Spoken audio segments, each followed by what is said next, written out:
Kalau ada Allah yang maha kuasa, tapi harus bertanggung jawab kepada Allah lain yang juga maha kuasa, maka akan ada perebutan kekuasaan di surga. Peperangan memperebutkan siapa yang harus lebih maha kuasa. Peperangan itu akan menyebabkan langit terbelah. Sudah berapa kali langit terbelah? Dalam bagian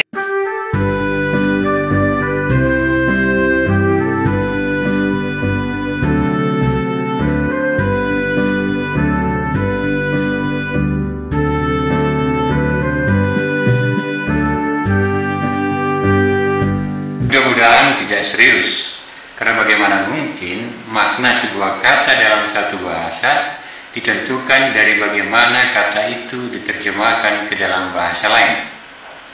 Mengikuti propaganda ini, kata Ibrani echad ke dalam bahasa apapun diterjemahkan, termasuk ke dalam bahasa daerah Nusantara, pastilah artinya atau padanannya adalah satu dalam bahasa Indonesia.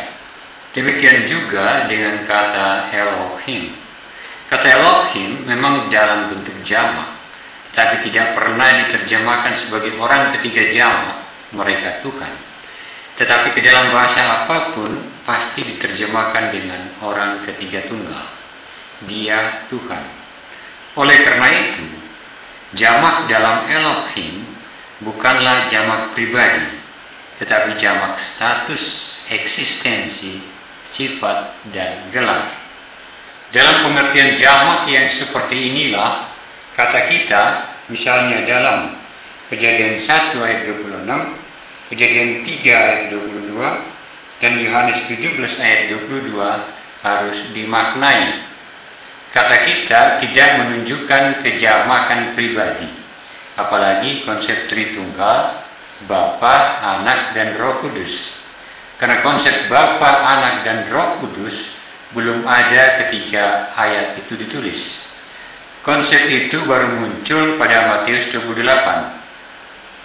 Kata kita harus dipahami sebagai jamak sifat, predikat, status, dan juga gelar, sebagaimana kata Elohim. Dan ini sesuai dengan yang dikatakan Paulus dalam Kolose 1 ayat 19 dan Kolose 2 ayat 9. Kita mulai dengan inkonsistensi dalam pemaknaan kata kita.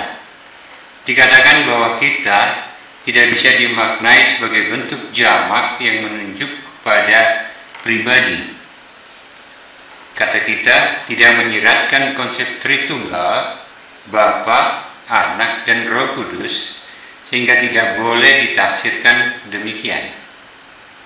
Konsep Bapa, Putra, dan Roh Kudus baru muncul dalam Matius 28. Konsep itu belum ada ketika kitab Kejadian ditulis.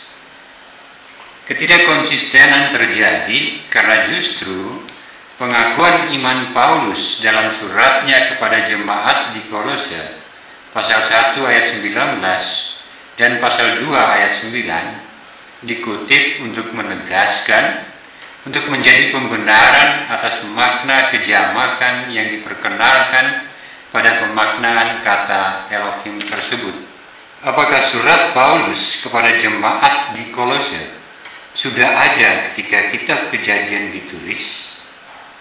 Lagi pula, bagaimana orang bisa sampai pada sebuah pemikiran bahwa pengakuan iman Paulus akan Yesus yang menjelma menjadi manusia adalah ajaran tentang natur Allah yang menentukan bagaimana bentuk jamak kata Elohim dan kata ganti kita yang digunakan Tuhan harus dimaknai.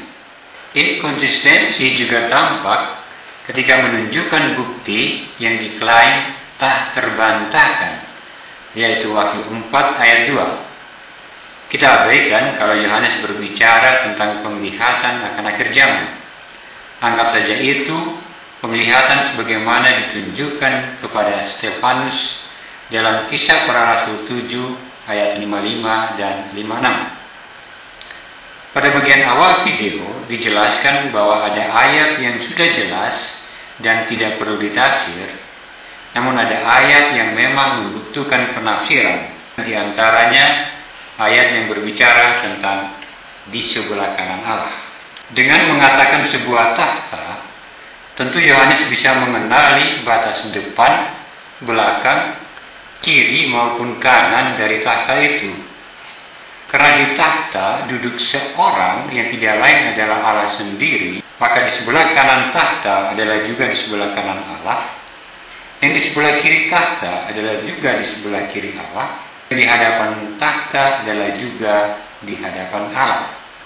Kalau tahta yang satu itu tidak boleh ditafsir, mengapa di sebelah kiri ataupun kanan, depan dan belakang tahta harus mendapat penafsiran?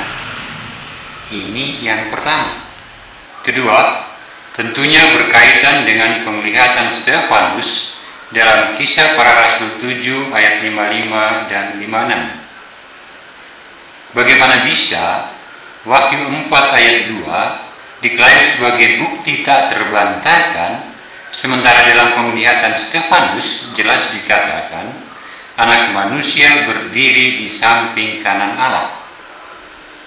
Haruskah penglihatan Stefanus dianggap tidak ada? Apakah karena di dalam Wahyu 4 ayat 2 tersurat surga, sementara di Kisah Para Rasul 7 ayat 55 dan 56 tersurat langit, sehingga bisa dianggap keduanya berbicara tentang dua hal yang berbeda?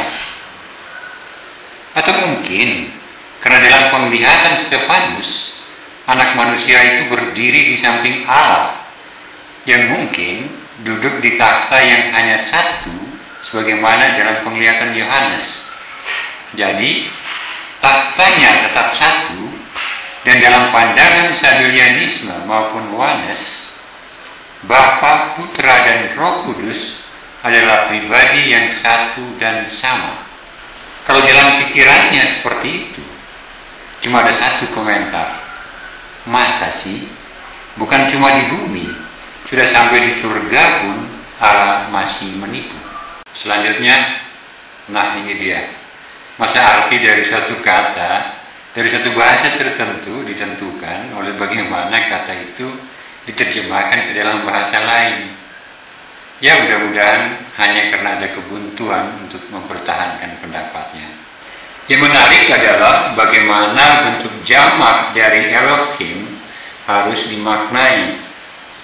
Jamak yang menunjukkan kesatuan dengan predikat tunggal tentu kita pahami karena lazim digunakan. Namun jamak sebagaimana Elohim, yaitu karena kejamakan dalam sifat, predikat, status maupun gelar, tentu harus hati-hati kita cermati. Ketika seseorang berkata-kata atau menulis sesuatu, bukan saja makna dari setiap kata yang digunakan harus dimengerti oleh orang yang mendengar atau membacanya, tetapi juga harus mengikuti aturan ketatabahasaan bahasa itu. Karena tujuannya adalah pendengar atau pembacanya mengerti isi pembicaraan atau maksud tulisan itu. Andai kata yang dimaksud pembicara atau penulis adalah berbeda dari pengetahuan umum, maka sudah keharusan baginya untuk menjelaskan pada pertama kali kata itu ia gunakan. Misalnya, ketika Yohanes menggunakan kata logos, otomatis yang dipahami orang kala itu adalah pemahaman dalam tradisi Helenisme. Oleh karena itu, pada kesempatan pertama, Yohanes mendefinisikannya dengan menulis, firman itu bersama-sama dengan Allah dan firman itu adalah Allah. Dengan definisi itu, Yohanes menutup kemungkinan ada selang waktu di mana firman tidak ada, sebagaimana dipahami oleh Arianisme. Dengan demikian, kita patut mencermati apakah penggunaan bentuk jamak seperti itu dikenal oleh masyarakat pada saat itu dan lazim digunakan ketika berbicara, misalnya tentang seseorang yang memenuhi kriteria kejamakan. Kriteria untuk bisa menggunakan bentuk jamak yaitu memiliki kejamakan dalam sifat, keberadaan, status, dan gelar. Andai kata kita bersikeras, meskipun tidak dikenal penggunaan bentuk jamak seperti itu di dalam Alkitab, namun bersikeras dengan mengatakan bahwa penggunaan bentuk jamak ini adalah salah satu keistimewaan dalam bertutur tentang Tuhan, khusus buat Tuhan. Maka kita perlu melangkah lebih jauh dengan meneliti apakah bangsa Israel kala itu, terutama Musa, apakah memiliki pengetahuan untuk berbicara tentang natur Tuhan. Ketika Musa bertanya, siapakah nama Tuhan? Sehingga ia bisa memberi jawaban bila ditanyai bangsa Israel. Pertanyaan itu menunjukkan bahwa pengetahuan tentang Allah yang dimiliki Musa adalah pengetahuan tentang Allah bangsa Mesir yang memiliki nama masing-masingnya dan memiliki rupa tertentu. Oleh karena itu, mengapa di bagian lain Musa meminta Allah untuk menampakkan wajahnya? Dan akhirnya kita harus kembali ke pokok ajaran. Dalam Perjanjian Lama, kita kembali ke firman yang tertulis dalam 2 loh batu yang menjadi tanda perjanjian antara manusia dengan Tuhan. Apakah Tuhan berbicara tentang bagaimana hakikat ketuhanannya, ataukah bagaimana bangsa itu harus berbakti dan menyembahnya secara berbeda? Tidak boleh seperti bangsa Mesir yang menyembah Allah-Allah mereka yang banyak itu.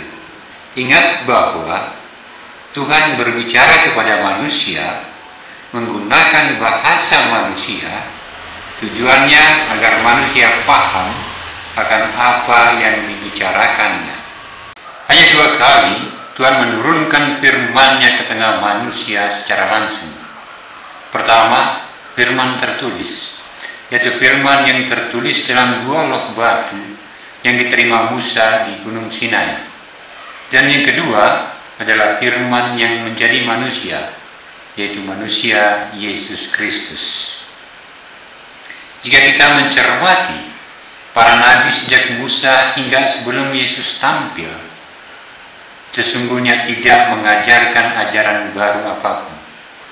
Mereka hanya mengingatkan Israel akan penyelewengan dan ketidaksetiaan bangsa itu pada perjanjian mereka, dan bernubuat tentang kedatangan firman yang menjadi manusia, menyiapkan jalan bagi kedatangan firman itu yang merupakan kepenuhan janji Allah sendiri. Sikap Yesus terhadap hukum hari Sabat dan pernyataannya tentang perceraian yang dibolehkan Musa, namun sesungguhnya itu tidak dibolehkan, seharusnya menyadarkan setiap manusia mengapa Tuhan harus menurunkan firman-Nya secara tertulis atau datang sendiri dalam rupa manusia. Tuhan tidak mungkin memberikan kesempatan sekecil apapun bagi manusia untuk memanipulasi firman-Nya dengan melabelkan pikiran dan perkataannya sebagai firman dari Allah. Kalau yang tertulis di 2 loh batu itu belum lengkap ajarannya, kalaupun Tuhan melupakan sesuatu, kalaupun ada ajaran yang terlewatkan, sudah pasti, sudah tentu Ia akan menurunkan firman-Nya secara langsung dan tertulis pula. Tuhan tidak butuh perantara, karena siapakah yang berani menjamin kalau perantara itu pasti selalu jujur? Siapakah yang akan menjamin kalau perantara itu tidak melabelkan pikiran dan perkataannya sendiri sebagai firman Allah hanya untuk kepentingan pribadinya? Musa saja yang menyaksikan dengan matanya sendiri karya Tuhan yang dahsyat bisa berpaling dan mengabaikan kehendak Tuhan.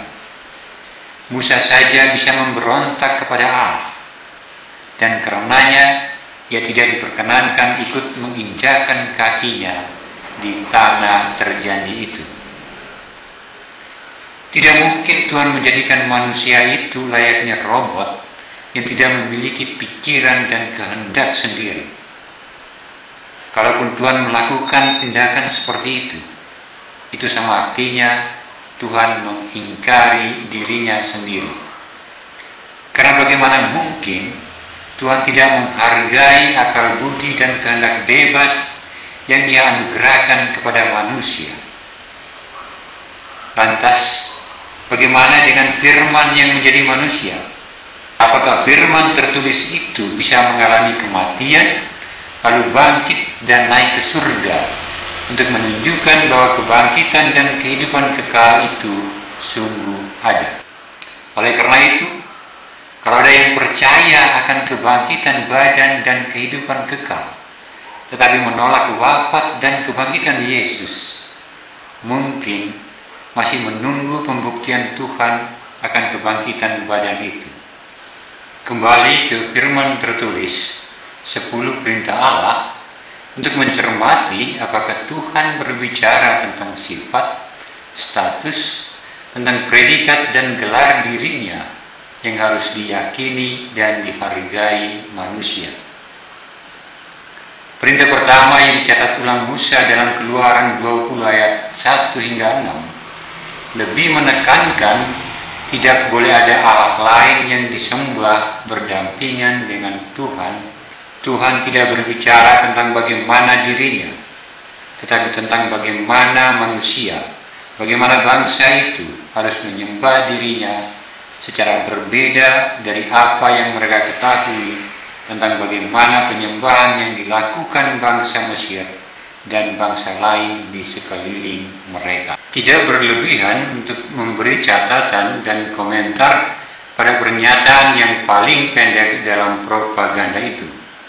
Sebenarnya tidak lebih dari 3 kalimat, namun itu cukup untuk mengetahui jalan pikir yang mendasari paham yang dipropagandakan ini. Sebagaimana jelas ketika membahas Wahyu 4 ayat 2, dalam pandangan paham keesaan Allah, oneness of God ini, Trinitas cumalah akal-akalan untuk membungkus triteisme. Selain itu, tampak cara berpikir tidak terpuji, yang tidak saja menyembah Allah sebagai yang adil hukum, tetapi juga menyematkan sifat-sifat rendah manusia kepada Allah. Mengikuti propaganda ini adalah tidak mungkin jika Yesus adalah Allah yang Maha Kuasa dan ada Allah lain yang kepadanya Yesus harus bertanggung jawab. Pertanyaannya, apakah Allah itu manusia? Sehingga jika ada Allah yang Maha Kuasa tetapi harus bertanggung jawab pada Allah lain yang juga Maha Kuasa, maka akan ada perebutan kekuasaan di surga. Akan ada peperangan memperebutkan siapa yang harus lebih maha kuasa. Peperangan itu akan menyebabkan langit terbelah. Apakah Allah itu hidup di dunia mitologi? Sehingga kalau ada yang disebut bapa dan memiliki anak, sudah pasti ada ibunya. Dan jika demikian adanya, maka sang anak akan membunuh sang bapa untuk memonopoli kasih sayang dari sang ibu. Tentunya cara berpikir seperti ini sangat menggelikan, karena politeisme sudah berkembang bahkan sebelum Abraham dipanggil. Apakah langit pernah terbelah? Atau jangan-jangan air bah di zaman Nuh itu adalah akibat dari langit terbelah, yang menyebabkan air di atas langit itu tumpah memenuhi bumi. Apakah langit pernah terbelah, runtuh, atau pernahkah ada peperangan di surga ala mitologi Yunani? Sudah saatnya untuk mengubah cara berpikir. Karena langit tidak pernah terbelah, sebagaimana peringatan ajaran anti-trinitas yang menyebutkan jika menyebutkan saja Allah itu lebih dari satu, maka itu akan menimbulkan kemarahan Allah dan akibatnya langit terbelah. Karena tidak sekalipun terjadi langit terbelah, sudah seharusnya berpikir bahwa Trinitas, Allah Tritunggal, bukanlah triteisme sebagaimana diajarkan beberapa paham anti-trinitas. Di satu sisi, Allah digambarkan sebagai yang adiluhu, namun di sisi yang lain, Allah itu direndahkan hampir setara manusia. Ketika menguraikan milik siapakah doktrin Tritunggal itu, tampak pandangan seolah-olah kitab suci Alkitab itu adalah murni bahasa dan pikiran Allah sendiri. Tentunya tidak boleh dipikirkan bahwa paham ini meyakini atau berpandangan bahwa kitab suci Alkitab itu ditulis oleh Allah sendiri dan diturunkan dalam wujud kitab, sebagaimana pernah terjadi di Gunung Sinai dalam wujud 2 loh batu. Namun sulit untuk tidak berpikir bahwa paham keesaan Allah ini menganggap ada campur tangan Allah yang mampu mengarahkan penulis kitab-kitab dan surat-surat itu sampai dengan pemilihan kata-kata yang diinginkan Allah sendiri. Kata Tritunggal, Trinitas, haruslah berasal dari wahyu Allah sendiri dan ditulis oleh penulis kitab dan surat-surat itu. Wahyu itu haruslah menjadi tulisan, bukan menjadi manusia seperti yang diyakini umat Kristiani. Alkitab bukanlah wahyu yang diterima dalam suatu laku tapa berata, wangsit dalam laku samadhi, atau penglihatan dalam mimpi malam.